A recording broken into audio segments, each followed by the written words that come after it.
Good evening and welcome to the Angry Cast. This is a rant. Here we are back in GTA Online playing the Transform races. Why? Because I wanted to make some content.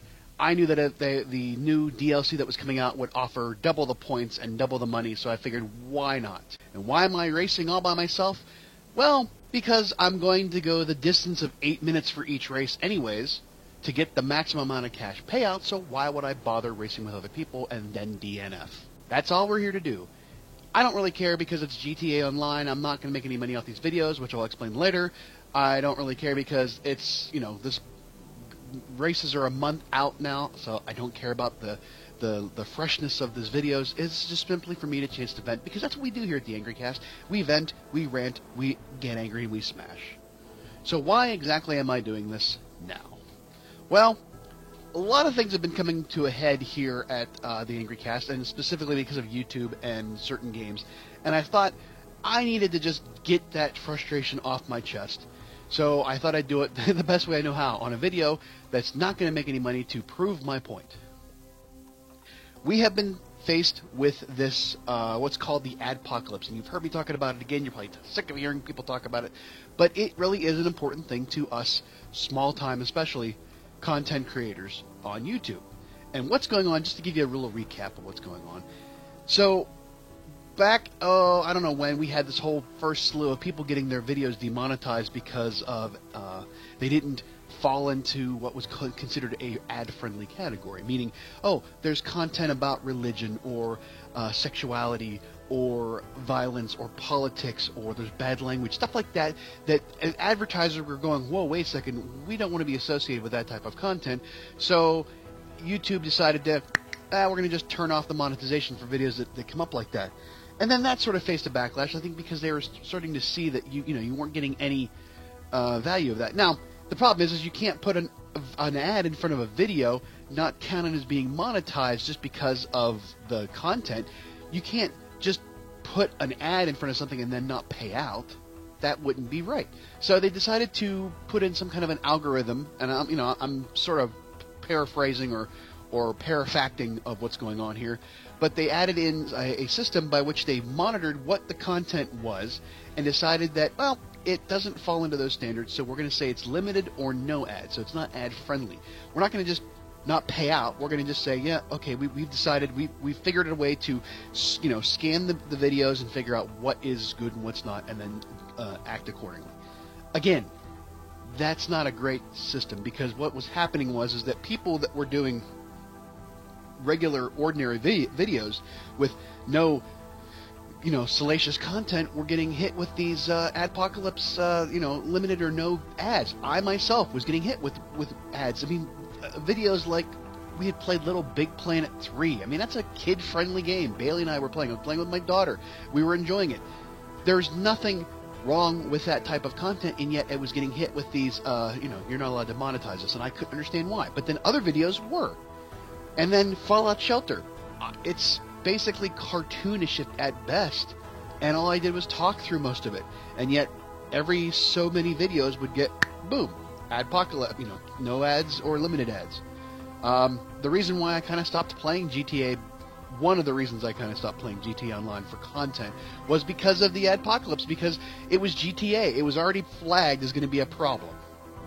Now, they did come back later and say, we're going to review these things, and you can maybe plead your case. Well, not really. They were going to, tweak the algorithm to go back and rescan it for a secondary opinion, and then decide, yeah, you're okay. Boom.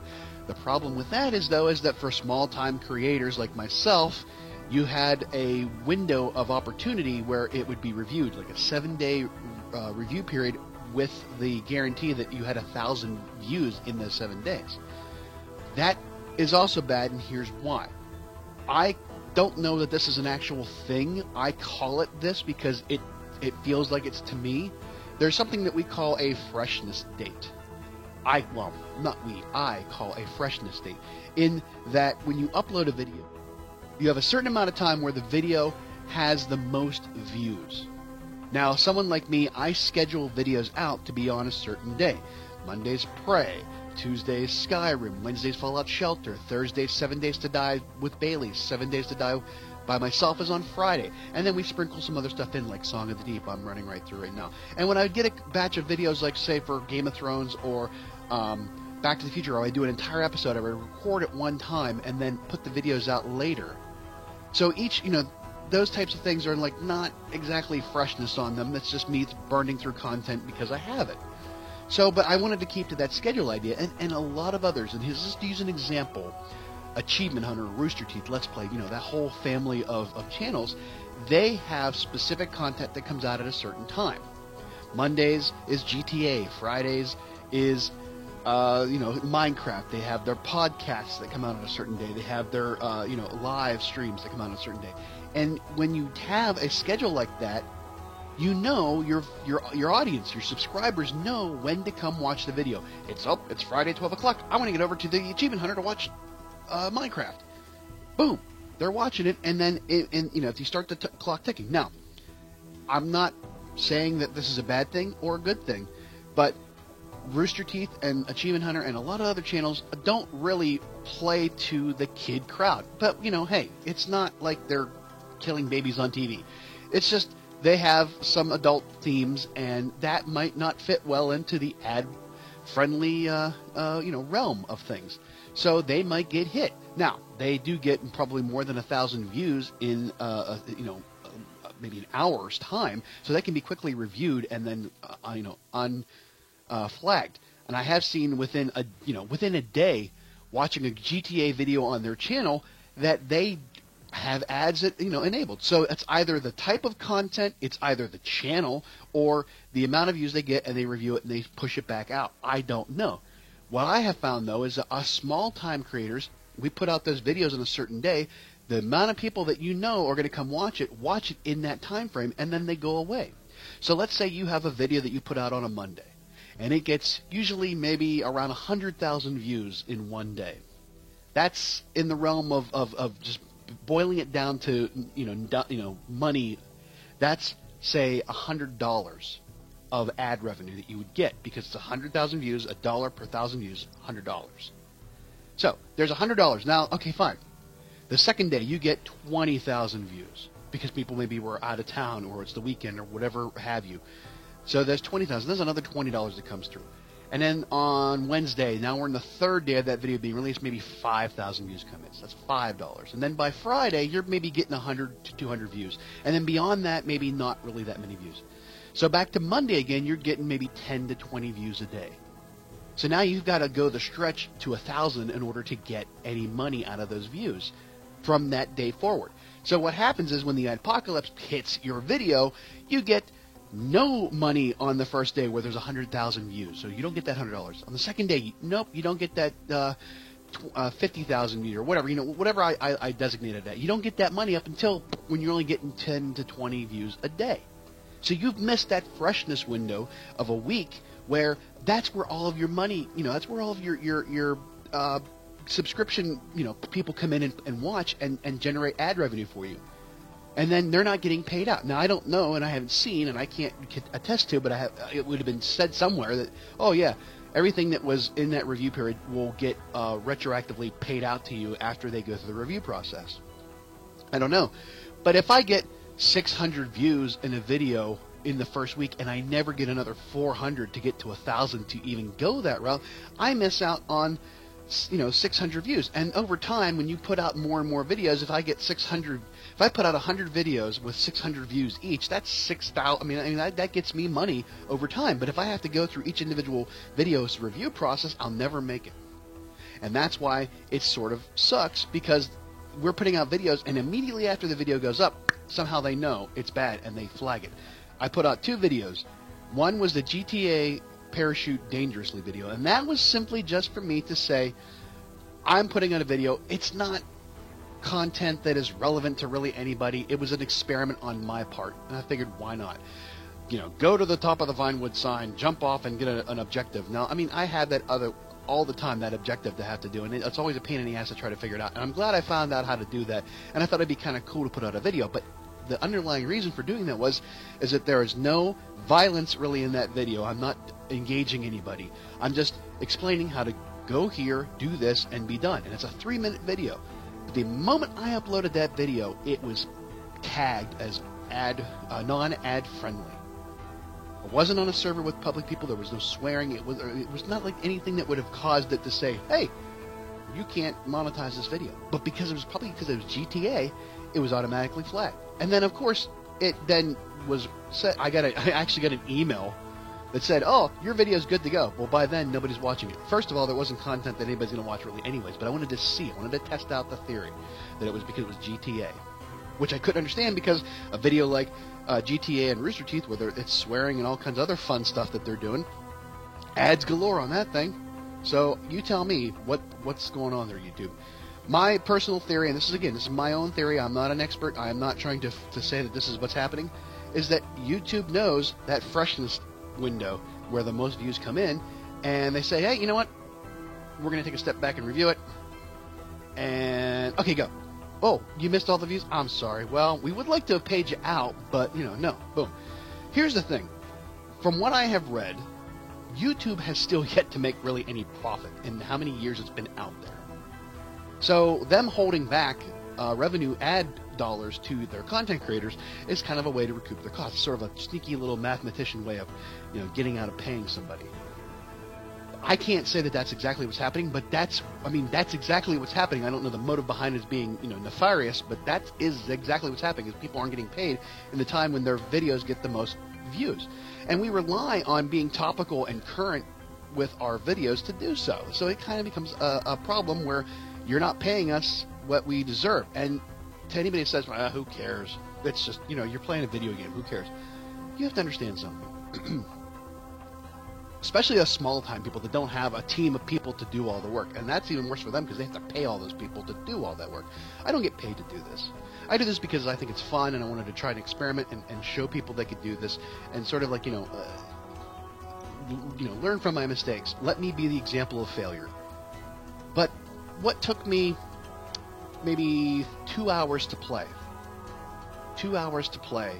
then takes me maybe another 3 hours to edit, then takes me, an hour to upload and get all that work. You're talking about now getting into the realm of 10 hours for a 2 hour, not even 2 hour video, maybe a half an hour to a 40-minute video because of all the cutting and the editing that I have to do, and then the dressing it up with titles and music and any other additional dialogue, ADR, stuff like that, B-roll, whatever, to get a video out there. It's an extensive process. For someone who's like a one-man, jam like me, to do all that and then not be recognized for that effort. Now, granted, I'm not saying that my content's that great. I've been told many times I suck. I admit that. You're not telling me anything I know. You're not hurting my feelings because you're just validating what I've already said. I wish you wouldn't say it because I'm the voice of suckage around here. You don't have to tell me I suck. Come up with something better. I do appreciate the ones that do engage me and say, hey, you should try this, or hey, this is how this would work if you did it that way. And I'm like, yeah, that's great. And I'm very appreciative. And that's part of the process I like to be engaging with the community that I've built up here, as small as it is. But to say that, oh, you suck, that doesn't, wow. Did you think of that all by yourself? Do you have a bag of tricks you threw that one out of? Come on, people, get original. But it takes a lot of effort for us. And people like, Rooster Teeth and Yodcast that put out a ton of videos with a lot of people behind the scenes doing all the work, and to say, you're not making any money off that revenue. That's why people go to Patreon, and that's why people go to merchandising, to get that extra, to supplement that income, because YouTube's not going to last forever, and it's getting worse by the day. So that's why I'm really not putting any more effort into GTA Online. The second reason I'm not putting any more effort into GTA Online is because of, not the adpocalypse is one thing, but I just can't do enough of the DLC and stuff by myself to make it worth it. And I'm not going to go out and find a crew and play with other people, because that becomes problematic, especially when you're trying to create content. I'm never going to get a good amount of usable content that I can't edit down to like nothingness to work, because you got somebody out there with their damn headphones on pumping music in the background while they're playing online. Like, I can't do that. I can't have you be playing Big Boy in the background and me having to try, put a video together where I'm going to get flagged for copyright strike. So that, that's ridiculousness. The second reason, or the additional reasons, are that the DLC is now becoming so much to the point where you have to pay so much money to do anything. They do these weekends or these weeks where you get double points, double money to gear you up for these types of things. But then when you get in there, it's like, we're offering you 25% off on a yacht, and it's like $4 million. Like, dude, I don't have that much money on me, and I'm not going to spend shark cards. That's the problem. We're getting to that realm where you have to pay money to actually do anything in the game. And it's not like a game like PUBG or PlayerUnknown Battlegrounds, where the in-game currency that you get or you spend or whatever else, those items are cosmetic. That's more to just kit you out in cool stuff, not to actually advance your playing ability. GTA Online and Battlefront that's going to be coming out, which I'm not going to play because of the damn, the loot boxes and all that stuff, and in order to get anything to get anywhere and play instead of grinding it like everybody else, that's not going to be good for content, so why they even bother? You have to pay for these shark cards to get more money in the game to buy stuff, and if you have a business that's doing that, that's fine, but if you're just a single guy like me playing, and it's just not worth it. And that's why I play on solo servers, because I can't deal with 100 level people that are, or 5,000, I saw one day, 5,000 level. Like, how much money did you spend over the last how many years? And it's been a big point of contention. You go onto like Facebook and you see the ads that come out of Rockstar. Oh, gee, thank you so much for giving me the ability to spend $1 million less than the $10 million I'd have to spend on that. What's the point? What's the point? Yeah, what is the point? What is the point of bitching actually? Because again, at the end of the day, they're putting out free content. They're putting out free DLC. You're not obligated to buy it. You get it whether you play it or not, and that costs money. Now you have to think about something. Grand Theft Auto 5 came out in 2013 for the original PS3, Xbox, whatever. Online didn't come out for another month, and then PC players didn't get it for another 2 years. So they had a lot of catching up to do. There's a lot of stuff that's involved in putting all that out. You have to put out the actual game itself, and then there's a lot of infrastructure that's involved. And they didn't release any DLC for the single player, and that's another point of contention for a lot of people. But here's the other thing. All the servers that are out there, all the people who are jammed into the servers, all the content now that they put in there and then support and do all that, that costs money. And you're getting the DLC for free. So them recouping that cost through shark cards is one thing. But to do it with the expectation that that's how they're going to pay for it is bad. To say, oh yeah, we're going to give you all this free content, but in order for you to use it, you're sort of going to pay for it indirectly. You're going to pay for it with shark cards. Spending your real life money on in-game currency, and there's no sliding scale on that because people will spend an obscene amount of money on stuff and they'll overpay for that DLC eventually. And you're paying for, and that's covering the people that aren't paying for the DLC like me that just goes out there and plays and grinds and does everything he wants to. But it's sort of like a half-handed way of doing it, and it's a smart business tactic. And it's becoming the problem is that everybody's going towards these microtransactions, these paid, online free DLC that sort of require you to pay in order to get anywhere, and it's becoming a problem. Now, Rockstar finally did come out. I'm going to link this article in the description as from Game Informer, why they were explaining why they weren't getting any single-player DLC. And I'm going to read the question, and I'm going to sort of sum up the answer of what they're telling me. Somebody asked them, with both GTA 4 and Red Dead Redemption, Rockstar made excellent dedicated single-player campaign-style expansions like episodes from Liberty City or The Undead Nightmare. But GTA Online has integrated narrative set up to the criminal... let me back that up.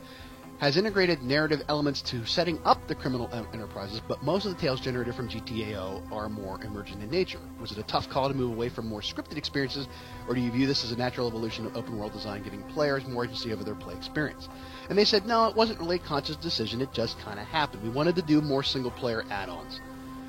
They love single-player more than anything, and they believe in it, but for the storytelling, in this thing, they didn't have a way to handle it. There was, it's a massively and very, very complete, but it's 3 games in one.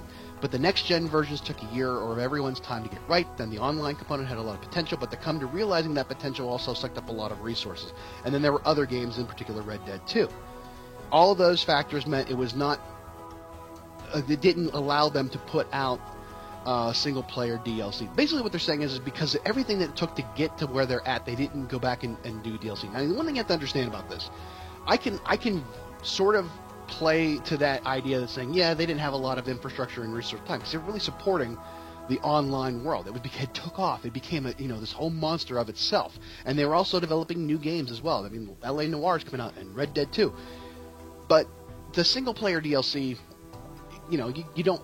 There's a lot of tweaking that has to go into it. One thing you have to understand about the games is that it's called client side. Okay, let me break this down for you. Client side. That's the disc that goes into your console or your computer. The disc itself. That's the client side. You're installing the game on your local machine, and then you're getting other content outside on the server side.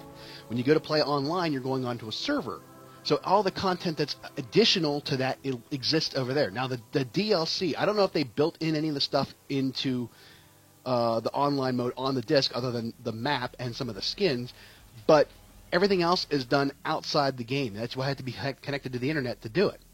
So for them to put all the cars and all the guns and all the maps and all the checkpoints, all that stuff happens on outside of your machine. It happens on the actual server. For them to add that stuff into the DLC for single player, they would have to somehow tweak whatever's not already hard-coded to that CD that gets installed in your machine in the other areas of your storage. So I can understand why it's kind of hard for them to do all that. But I know other games like 7 Days to Die or Minecraft where they offer a lot of DLC that you can play offline and just download it and install it, and it goes into your storage, and it's got more blocks to play with, more items, more things, more maps, whatever else. All those things are not just defined by it being on the client side or the server side. So to tell me that that's the case, that's you knew that the DLC online was free and you were going to generate so much more money with your microtransactions and shark cards that you just said, we're not going to dedicate any resources because the game itself was 3 or 4 years old. Why would you put out anything else? But you could have easily put in more guns, all the cars that you've released, all the skins and masks and everything else you released, the costumes, everything else you could have put into that, because you know what? You do it anyways. You go and get a car, it's just a frame, and they build around that frame. And I mean frame like the computing code of frame. You have the acceleration and the handling and the braking is all handled differently than just saying, here, boop, there's the car, everything is already hard-coded and you can't touch it. No, that's not the case. You can go to the custom shops and do all that. But a lot of those places in the DLC would have been, or the single-player would have been great, because I've never finished the single-player game. I had it on PS3 and I never finished it. I bought it again on PS4 and I've only did the first mission in order to unlock online. So, yeah, they're not going to do any of that. So it kind of sucks, and I understand it. But at the end of the day, they made a conscious decision to go this business model, and people continue to buy it up. And until we stop buying into that business model, and yet there's not enough of us to say we aren't going to do it. It's going to change, the way they do their business. No, people still spend a shit ton of money on this, especially content creators that want to get good content out of it, like Rooster Teeth, and they'll spend the money on shark cards for their employees to go in there and do stuff. They can set up these things, and that's not on them. That's what they want to do, and I applaud them for that. So I don't really have anything else better to tell you other than that I'm probably not going to continue to play. Now, I do have a couple of things I still want to do in GTA Online before they shut off the servers when Red Dead 2 comes out. And I've been working up to it, but it takes a lot of time to get in there and grind it out and get all those things set up in order for me to do it. I did the gun running DLC. We did a couple things there, but it requires you. It's more of the same. It's kind of like just a carbon copy of this.